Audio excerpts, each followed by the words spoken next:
ډاکټر اکبر وردګ په دې وروستیو کې د پښتو فرانسوي تر ټولو لوی قاموس بشپړ کړی او اوس یې د بیا کتنې په چاره بوخت دی. دی که څه هم د طب ډاکټر دی، خو له پښتو او فرانسوي ژبو سره مینې دې ته هڅولی دی چې د دغو دواړو ژبو او کلتورونو یو بل ته په ورپېژندلو او معرفي کې فعاله برخه واخلي.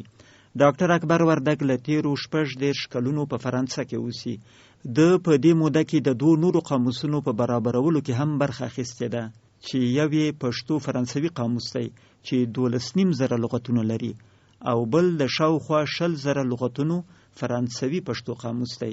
دغه دواړه ډکشنرۍ په پاریس کې د ختیځو ژبو او مدنیتونو انسټیټیوټ چاپ کړي دي. ډاکټر اکبر وردګ دغه راز د فرانسوي لیکوالو لنډې کیسې پښتو کړي چې ټولګه یې د مجروح فاونډیشن لخوا په کابل کې خپره شوې ده. د افغان ناول لیکونکي عتیق رحیمي مشهور ناول سنگ صبور هم پښتو کړی چې تر اوسه پورې لا چاپ نه دی. له ډاکټر اکبر وردګ سره د هغه د نوي پښتو فرانسوي قاموس په باب د احمد شیبر د مرکې د اورېدو بلنه درکوو. ډاکټر صاحب اکبر وردګ، ستاسو نوې ډکشنري څومره لغتونه لري؟ 40,000 شاوخوا کې لغتونه لري. دا پښتو فرانسوي ده که فرانسوي پښتو؟ پښتو فرانسوي.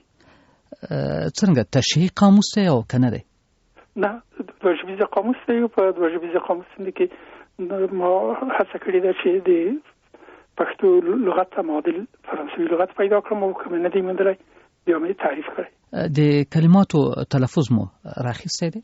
د کلماتو تلفظ مو راخیستی دی. د کلماتو تلفظ کې د بدمرغه په ګڼ لیکنو کې چې د مختلفو خلکو له خوا خپرېږي ګډوډي ده، او هر څوک خپل میتود لري، مګر ما د اکاډمي د ترانسکریپشن میتود خوښ کړی دی.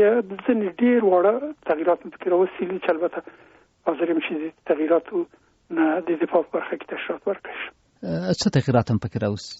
د مثال په توګه باندې په اکاډمي کې د پښتو مجهول واو او د عربي پیښ دوه غږونه بلل شوي دي، یا د پښتو مجهول یې او د عربي زیف هم دوه غږونه ګڼل شوي، چې ما په نظر باندې دا یو صحیح کار نه دی. ما کوشش کړی چې د ژبو د غږ د پوهانو سره په دې برخه کې وغږېږم، هغوی ما د موقف طرفداري کړې ده. ډاکټر صاحب وردګ، په دې ډکشنري کې مو رسمونه څرنګه ځای کړي دي؟ رسمونه دې پکې راغلي ده، ځکه چې تخنیکي لحاظه ډېر ستونزې لرلې او ما دا کار وسه پوره نه. فکر نه کوئ چې په ځینو برخو کې رسمونه پکار دي د وضاحت لپاره، خصوصا د ناآشنا شیانو په برخه کې؟ دا یو ډېر لوی ضرورت دی، ځکه چې د پښتو په قاموسونو کې چې تر اوسه پورې چاپ شوي دي دا نیمګړتیا شته. د مثال په توګه باندې که د کوم بوټي نوم اخلي په ځای کې چې هر څومره دقیق تعریف هم سره وکړی شي، نشي کولی چې د تصویر نه پرته یا رسم نه پرته وکړي شي استفاده یې کړی شي، مګر د بدمرغه دا کار مو نشو. په افغانستان کې پر چاپ شوي قاموسونو ځینې انتقادونه کوي چې معیاري نه دي. تاسو موافق یاستئ له دې خبرې سره؟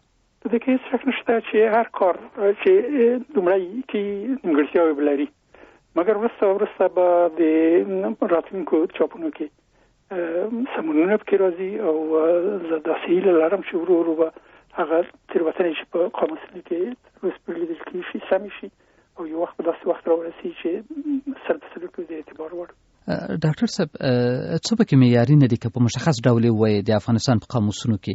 د افغانستان په قاموسونو کې اکثرا تعریفونه چې د ځینې بوټو یا ځینې ژویو دپاره شوي دي دومره غیر دقیق دي سره هېڅکله نشي کولی چې په باندې وپوهېدی شي. او دومره خبره دا ده چې د بدمرغه د افغانستان بېلې بېلې لهجې دي، دوی ځینې لهجې خوښې کړي دي، او چې تر اوسه پورې پښتو ژبه معیاري شوې نه ده، نو هغه لغتونه چې پاتې شوي دي هغه که چیرې سړی په پښتني ټولنه کې په کومه سیمه کې ورسره مخامخ شي، د هغه قاموسونو کې چې تر اوسه پورې راغلي دي په هغو باندې پوهېدل ورته ګران کېږي. ډاکټر صاحب اکبر وردګ، تر دې مخکې په جرمني کې ډاکټر صاحب اکرم ملکزي ډکشنري تالیف کړې وه، جرمني پښتو، او تر هغه مخکې تاسو پخوا په پښتو فرانسوي ډکشنري باندې کار کړی و. فکر نه کوئ چې ډکشنري د یوه کس د وس کار نه دی او دا کار باید اکاډمي وکړي؟ د دې خبره سره زه 100% موافق یم. دا کارونه باید په اکاډمیګانو کې شوي وي، مګر د بعد مرغه شرایط په افغانستان کې اوس داسې راغلي دي چې اکاډمیګان نه په پښتونخوا کې او نه په افغانستان کې دا امکانات نه لري یا نه غواړي چې وکړي شي چې د ډول کارونو ته ملا وتړي. مګر مستقبل لاره پاتې نه وي، یا باید هیڅ کار نه وکړي او یا مو انتظار استلای ما ترجیح ورکړه چې څه هم په دې کار کې بنمګړتیا وي ته نشنه د نمګړتیا وي منل وړي. په دې لوی ډکشنری کې ډکشنری باندې تاسو څومره کار کړی دی؟ څومره وخت تر اوسه پورې؟ زما تر اوسه پورې 15 کاله باندې تیر کړی. یعنی هر ورځ څومره وخت ورکړی؟ دا کار مې ډېر په منظمه توګه باندې نه دی کړی. داسې پیښ شوي دي چې ما 15-16 ساعته کار پې کړی، داسې پیښ شوي چې ما یوازې 1 ساعت کار پې کړی. دا د ما د وزګارتیا له مخې دا کار شوی. او څومره نور کار غواړي ډاکټر صاحب؟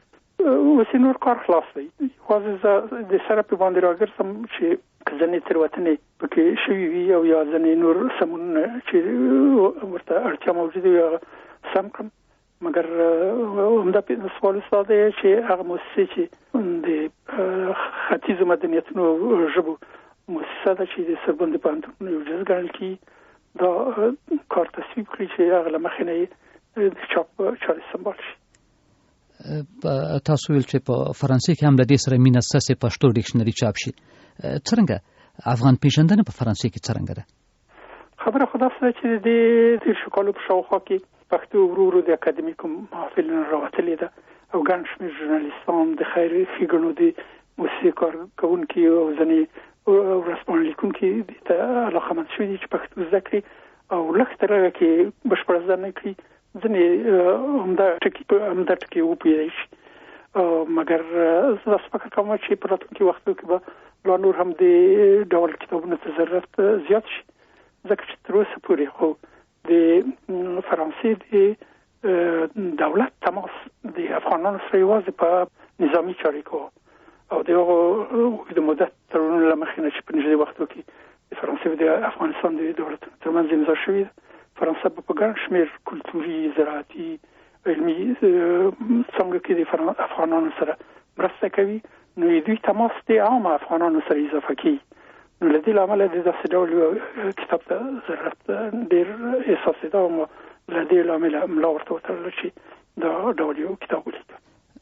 بیا هم ډاکټر صاحب وردګ څومره وخت کې به ستاسو دغه لویه ډکشنري چاپ شي؟